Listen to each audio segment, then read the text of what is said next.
எஜமானன் நீங்க தானே, என் எஜமானன் நீங்க தானே, எஜமானன் நீங்க தானே, என் எஜமானன் நீங்க தானே. உன் கரத்தையே நோக்கிடுவேன், என்னை என்றும் நீர் நடத்திடுவேன்.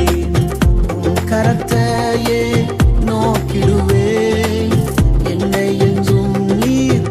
ஆண்டவராகிய இயேசு கிறிஸ்துவின் நாமத்தினாலே உங்கள் அனைவருக்கும் 2299வது காலை மன்னா செய்தியின் மூலமாக உங்களை சந்திப்பதில் மிக்க மகிழ்ச்சி அடைகிறேன். தேவனாகிய கர்த்தர் கிருபையாய் இந்த புதிய நாளை தந்திருக்கிறார். அவருக்கு மகிமை உண்டாகட்டும்.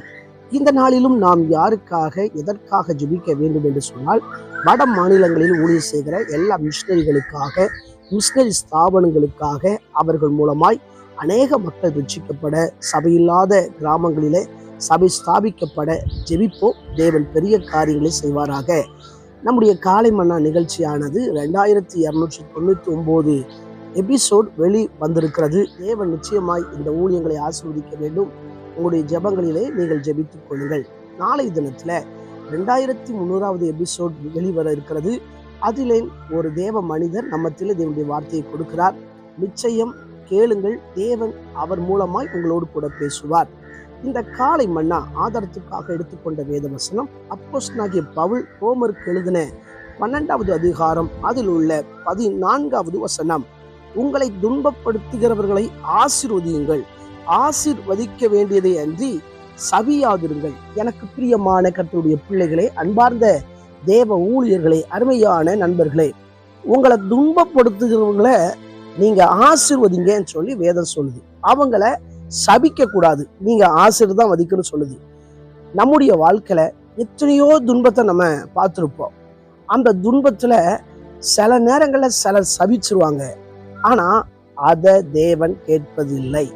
சில நேரங்கள்ல உங்களையும் சிலர் துன்பப்படுத்திருக்கலாம். உங்கள் வாழ்க்கையினுடைய பிரயாணத்துல அநேகர் உங்களை துன்பப்படுத்திருக்கலாம். சில நேரத்துல சிலர் சொல்லுவாங்க, என்னை துன்பப்படுத்தினவங்களாம் நல்லா இருக்கானே சொல்லி. ஆனா உங்களை துன்பப்படுத்துறவங்களை நீங்க சபிக்க கூடாது. ஆண்டவராகிய தேவன் அதை தான் நமக்கு நினைப்பூட்டுகிறார். சில நேரங்கள்ல உங்க அலுவலகத்துல, உங்க வீட்டுக்கு அருகாமையில உங்க கூட பழகுனவங்களே உங்களை துன்பப்படுத்திருக்கலாம். சில நேரங்கள்ல சிலர் செயல் மூலமா உங்களை துன்பப்படுத்தி கொண்டிருக்கலாம். உங்க அலுவலகத்துல, ஒருவேளை உங்க குடும்பத்துல உள்ளவர்களே செயல் மூலமாய் வெளி பார்வைக்கு அவர்கள் நல்லவர்களை போல நடித்து கொண்டு, ஆனா உங்களுக்கு விரோதமாய் செயல் மூலமாய் உங்களை துக்கப்படுத்தி உங்க மனம் சஞ்சலப்பட்டு கொண்டு இருக்கலாம். நீங்கள் அவர்களுக்கு செய்ய வேண்டியது, நீ நல்லா இருப்ப, கர்த்தர் உன்னை ஆசீர்வதிப்பார் என்று சொல்லி சொல்ல வேண்டும். அதை தான் வேதம் விரும்புகிறது. என்னுடைய வாழ்க்கையில பலரை நான் பார்க்கும்போது அவங்கள யாராவது கஷ்டப்படுத்திட்டா, தெரிஞ்சோ தெரியாமலையோ ஏதோ கஷ்டப்படுத்திட்டா, அந்த வேதத்துக்கு புறம்பா என்ன செஞ்சிருவாங்க அப்படின்னா, அவங்கள பயங்கரமா திட்டிடுவாங்க. என்னை விட்டு இவன் போனான்ல, எனக்கு விரோதமா இவன் செஞ்சான்ல, என்கிட்ட மோதிட்டான்ல, இவன் நல்லா இருக்க மாட்டான் அப்படி சொல்லுவாங்க. ஆனா பைபிள் அப்படி சொல்லலை. அதாவது நம்ம அவங்கள ஆசீர்வதிக்க தான் கர்த்தர் சொல்லியிருக்கிறார். அவங்கள சபிக்க சொல்லி சொல்லலை, தீமைக்கு நன்மை செய்யதான் சொல்லியிருக்கிறார். நம்முடைய வாழ்க்கையில நம்ம எப்படிப்பட்ட காரியத்தை பின்பற்றுகிறோம்? இன்னைக்கு உங்களை ரொம்ப வேதனைப்படுத்துறாங்களா? நான் எத்தனை பேருக்கு நல்லதை செஞ்சேன் தெரியுமா? ஆனா அவங்க எனக்கு தீமை தான் செஞ்சுக்கிட்டு இருக்கிறாங்க. இயேசு கிறிஸ்து கூட இருந்த யூதாஸ் காரியத்தை எடுத்துக்கோங்க. இயேசு முக்கியமான பொறுப்பே கொடுத்திருந்தார், அந்த பொருளாளர் பொறுப்பு. இயேசு கிறிஸ்துவோட ஊழியத்துல வரவு செலவு பார்க்கறதையே இந்த யூதாஸ் காரியத்தை தான். நல்லா போஸ்டிங் நல்லா வச்சிருந்தார். ஆனா அவனுக்குள்ள ஒரு பேராசை, நமக்கும் காசு இருந்தா நல்லா இருக்குமே அப்படி சொல்லி 30 வெள்ளி காசுக்காக இயேசுவை காட்டி கொடுக்க அவன் தீர்மானித்து அந்த செயல் அவன் செய்யறான். இயேசு கூட இருந்துகிட்டே இந்த வேலை செய்யறான். சிலர் சொல்லுவாங்க, என் கூட இருந்துகிட்டே இந்த மாதிரி காரியத்தை செஞ்சுக்கிட்டு இருக்கிறானே.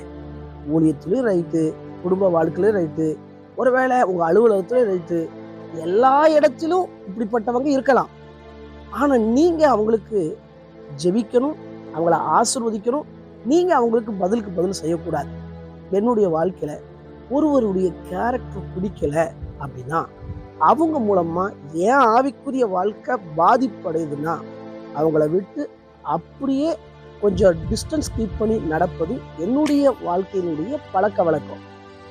சில நேரங்கள்ல ஆண்டவரே சொல்லுவார், இவங்க கூட நல்லா அட்டாச் பண்ணிக்கோ சொல்லி. சில நேரத்தில் சொல்லுவாரு, இவங்க கூட எல்லாம் ரொம்ப ஐக்கியம் வைக்காத அப்படின்னு சொல்லி ஆண்டவர் சொல்லதான் இதுவரை கர்த்தர் நடத்தியிருக்கிறார். நம்முடைய ஜீவியத்துல அநேகர் நம்மளை சபிச்சு இருக்கலாம், ஆனா சாபத்தை கர்த்தர் ஆசீர்வாதமா மாற்றுவார். சில பெற்றோர்லாம் பிள்ளைகளை பயங்கரமா சபிப்பாங்க. ஒருவேளை அவங்க செய்யறதும் அப்படிதான் இருக்கும், ஆனா இவங்க சபிச்சு மறைமுகமா அதெல்லாம் எப்படினாலும் ஒரு நாள் ஏன்டா வந்துதான் ஆகணும் அப்படிலாம் நினைப்பாங்க. ஆனா எல்லாவற்றுக்கும் மேல கர்த்தர் இருக்கிறார். அந்த கர்த்தர் எப்படிப்பட்டவர்னா துரோகிக்கும் நன்மை செய்வார். வேதம் சொல்கிறது துரோகிகளுக்கு நன்மை செய்கிறார். நம்முடைய வாழ்க்கையில நம்ம இப்படிப்பட்ட நல்ல சுபாவம் நமக்குள்ள வளரட்டும். நம்மளை துன்பப்படுத்துறவங்களை, நம்மளை வேதனைப்படுத்துறவங்களை, நமக்கு விரோதமா ஆங்காங்க நின்று பழி சொல்லாய் பேசுகிறவர்கள் மத்தியில நம்ம அவங்கள ஆசீர்வதிச்சு ஜெபம் பண்ணுவோம். அவங்க நல்லா இருப்பாங்க. அவங்களுக்கு பதில் கொடுக்கறது கர்த்தரா இருக்கட்டும்.